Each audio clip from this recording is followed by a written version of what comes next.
Bawaslu tidak menjalankan kewajiban hukumnya, sehingga tidak menjadikan masalah ini sebagai temuan. Itu salah satu persoalan yang harus dipertanyakan ke Bawaslu. Jadi apa sebetulnya yang terjadi dan apakah betul Bawaslu tidak tahu peristiwa ini? Itu karena sebetulnya sangat aneh karena peristiwa perubahan peraturan itu kan pasti dikomunikasikan dengan Bawaslu dan Bawaslu hadir dalam proses itu.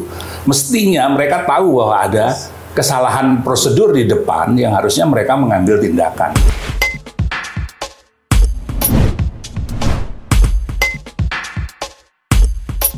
Bismillahirrahmanirrahim. Assalamualaikum warahmatullahi wabarakatuh. Waalaikumsalam. Teman-teman yang terus menjaga kewarasan, memperluas dan meninggikannya. Hari ini ada punggawa kewarasan. Beliau adalah Mas Bambang, pernah menjadi salah satu komisioner di Bawaslu dan menjadi ahli dalam Mahkamah Konstitusi. Kita akan kulik. Apa kabar, Mas? Alhamdulillah baik. Sebenarnya tambah besar kelihatannya. Mengecil. Malah mengecil ya? Oh iya, mengecil. Masya Allah, tapi rezeki membesar dong. Alhamdulillah. Kalau itu harus disyukuri terus. Mas, apa yang paling penting dalam proses pemilu ini, penyelenggaraan pemilu yang sangat krusial, yang bisa menentukan seseorang itu pantas atau tidak pantas untuk diregistrasi sebagai calon presiden maupun wakil presiden? Ya, pertama tentu adalah syarat calon. Ya. Jadi sebetulnya pencalonan itu kan ada dua, ada syarat calon, ada syarat pencalonannya. Nah, dua hal ini harus terpenuhi semuanya, karena nggak bisa orang yang memenuhi syarat calon tetapi tidak memenuhi syarat pencalonan, dia juga tidak bisa menjadi pasangan calon begitu. Jadi dua hal itu harus dipenuhi secara substantif, harus semuanya terpenuhi. Ya, dalam perdebatan terakhir itu kan orang kemudian merujuk bahwa pencalonan Gibran dan persyaratan pencalonannya tidak memenuhi. Dalam pandangan Mas Bambang? Ya, kita harus kembali ke putusan MK nomor 90 itu yang jelas menambah frasa di pasal 136 ayat huruf Q itu ya, bahwa sekurang-kurangnya 40 tahun atau pernah atau sedang menduduki jabatan politik yang dipilih dalam pemilihan umum, termasuk pemilihan kepala daerah. Itu putusan MK-nya. Putusan MK-nya begitu. Nah, konsekuensi dari putusan MK itu harusnya adalah KPU harus merubah peraturan KPU nomor 19 yang sebelumnya disusun berdasarkan ketentuan yang lama bahwa sekurang-kurangnya berumur 40 tahun itu menjadi sesuai dengan putusan Mahkamah Konstitusi. Nah, persoalannya adalah ketika pasangan calon Prabowo Gibran itu mendaftar pada tanggal 25 Oktober, peraturan KPU itu belum berubah. Jadi tidak ada peraturan KPU yang mengubah putusan MK itu dikonversi atau diinsert masuk di situ? Iya, jadi peraturan KPU itu baru berubah tanggal 3 November. Padahal batas akhir pendaftaran itu adalah tanggal 25 Oktober. Nah, ini menjadi persoalan. Jadi ketika mereka menerima pendaftaran, dasar hukumnya itu kan peraturan KPU. Karena peraturan menurut Undang-Undang 7 2017 itu bahwa KPU harus membuat peraturan untuk melaksanakan undang-undang. Ya. Coba pelan-pelan lagi, Mas. Tadi dia mendaftar tanggal 25 Oktober. 25 Oktober. Iya.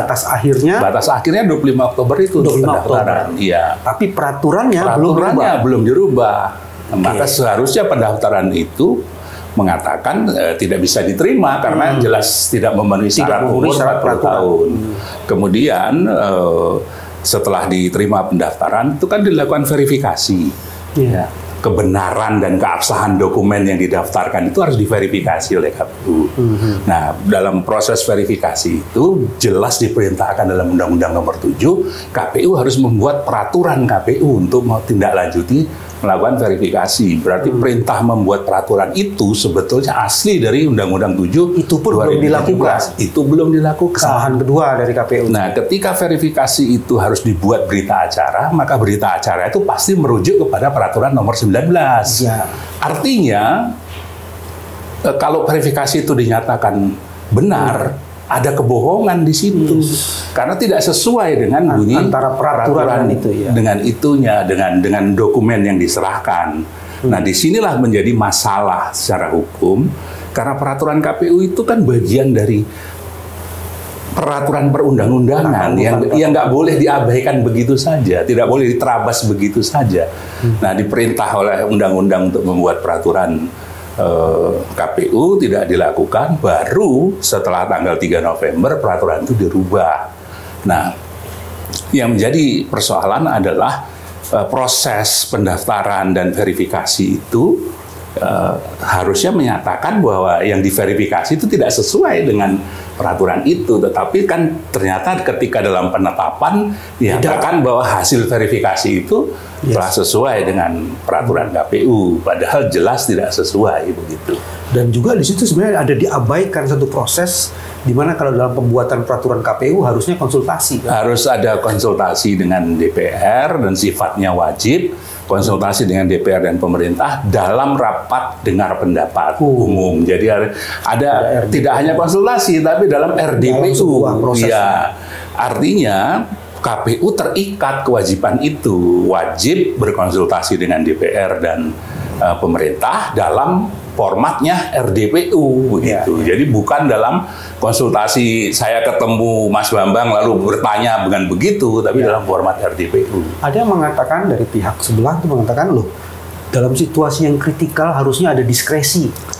Ya, sejauh mana itu? Nah, diskresi itu ada batasnya. Ya, apalagi ini sudah jelas bahwa dalam undang-undang itu perintahnya sudah jelas bahwa KPU harus membuat peraturan KPU untuk melakukan verifikasi. Itu yang jelas itu di peraturan di undang-undang. Artinya itu bukan kewenangan diskresi KPU. Nah, artinya itu situasi itu tidak bisa dikualifikasi sebagai ada diskresi, kemudian KPU bisa melanggar aturan-aturan yang tidak bisa karena tidak ada sesuatu kejadian yang betul-betul khusus kan sebetulnya berkaitan dengan peraturan itu sendiri. Terhadap putusan Mahkamah Konstitusi itu bisa dilaksanakan dan ada waktu yang sebetulnya cukup panjang, 10 hari dari 16 Oktober sampai 25 Oktober. Itu kan cukup panjang sebetulnya untuk melakukan konsultasi dan merubah peraturan. Pertanyaannya kenapa nggak pernah dilakukan? Ada sebagian pengamat menyatakan ada tindakan diskriminasi dalam proses itu. Saya yakin begitu. Jadi diskriminasi itu kan memperlakukan berbeda hal yang sama atau memperlakukan sama hal yang berbeda gitu. Itu sama-sama diskriminatif. Dalam kasus ini sebetulnya persyaratan itu berbeda. Persyaratan untuk calon wakil presiden yang lain dengan persyaratan untuk Gibran itu berbeda, tapi diperlakukan sama dengan peraturan nomor 19 itu. Jadi sebetulnya di situ mengandung diskriminasi dan menguntungkan salah satu di antara pihak yang diuntungkan adalah pasangan calon itu. Kalau melakukan diskriminasi berarti prinsip penyelenggaraan pemilu terlanggar ya. Betul. Tidak, karena harus memperlakukan adil kan begitu. Harus adil, ada setara, adil, kepastian hukum. Akuntabilitas itu menjadi masalah serius di peraturan KPU. Ada lagi yang mengatakan gini, Mas Bambang. Loh, semua persoalan ini terjadi tapi tidak pernah dipersoalkan oleh pasangan calon yang punya kepentingan dengan itu. Jadi ini seolah-olah pelanggaran itu menjadi justified karena tidak ada yang mempersoalkan. Itu gimana pendapat itu? Persoalannya begini. Harusnya di situ kan ada Bawaslu ya. Bawaslu itu punya tugas fungsi pengawasan dan pengawasan itu harus bersifat proaktif, bahkan aktif dan proaktif mestinya. Peristiwa itu mestinya diketahui oleh Bawaslu. Jadi harusnya Bawaslu mengambil peran di situ. Apakah kemudian mempersoalkan,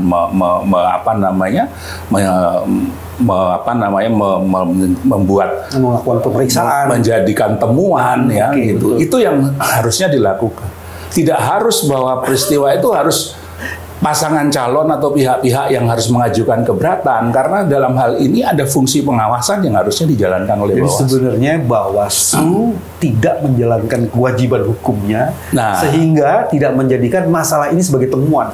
Itu salah satu persoalan yang harus dipertanyakan ke Bawaslu. Jadi apa sebetulnya yang terjadi dan apakah betul Bawaslu tidak tahu peristiwa ini?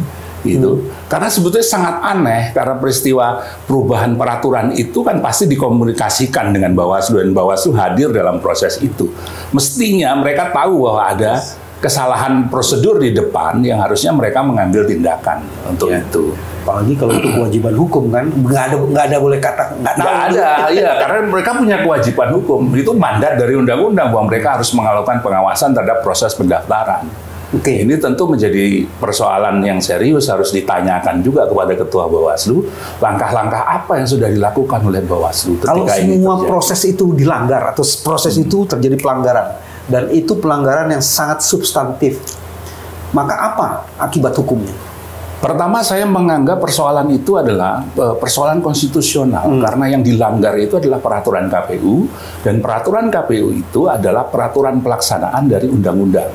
Undang-undang yang dimandatkan oleh undang-undang, dan itu menjadi satu rangkaian kerangka hukum yang membentuk sistem pemilu, dan itulah menjadi persoalan yang berkaitan dengan konstitusi, karena konstitusi kita mengamanatkan pemilu itu harus jujur dan adil. 22 ayat 1. Ayat 22 ayat 1 itu. Pertanyaannya, apakah proses ini bisa dibilang jujur? Itu pertanyaan pertama. Yang kedua, apakah proses yang seperti ini menimbulkan rasa keadilan? Ini tentu menjadi persoalan yang tidak hanya bisa diselesaikan melalui sengketa administrasi. Ini ada persoalan konstitusional di sana. Ada hak konstitusional warga negara yang terganggu oleh keputusan itu, gitu. Hak untuk apa? Untuk mendapat pemilu yang jujur dan adil, gitu loh. Jadi terus terhadap pihak yang diduga melakukan pelanggaran itu apa akibatnya? Sebetulnya Mahkamah Konstitusi itu punya pengalaman ya, bahwa ketika ada persyaratan yang tidak terpenuhi, MK itu pernah melakukan diskualifikasi. Iya, dalam kasus Saburai Jua, dalam kasus Yalimo, dalam kasus Yahukimo, itu pernah melakukan diskualifikasi, tapi itu di level pilkada. Nah, ketika syarat itu tidak terpenuhi, mestinya harus ada diskualifikasi terhadap. Dan rezim kita kan rezim pemilu ya, nggak bisa lagi membedakan pilkada sama pilpres. Iya, betul. Dan sudah dinyatakan oleh MK bahwa pilkada dengan pemilu itu tidak ada bedanya, sama saja sebagai rezim pemilu. Nah, karena itu mungkin bisa merujuk kepada aturan atau keputusan yang sudah pernah dibuat oleh Mahkamah Konstitusi tentang diskualifikasi pasangan calon yang tidak memenuhi syarat, begitu. Jika kita ingin menegakkan kewarasan, maka seharusnya diskualifikasi pasangan calon yang melanggar konstitusi harus dilaksanakan. Mudah-mudahan Mahkamah Konstitusi melakukan itu. Tapi saya meyakini proses itu akan berjalan dan akan dipenuhi oleh Mahkamah Konstitusi. Terima kasih, sampai ketemu lagi. Assalamualaikum warahmatullahi wabarakatuh. Waalaikumsalam.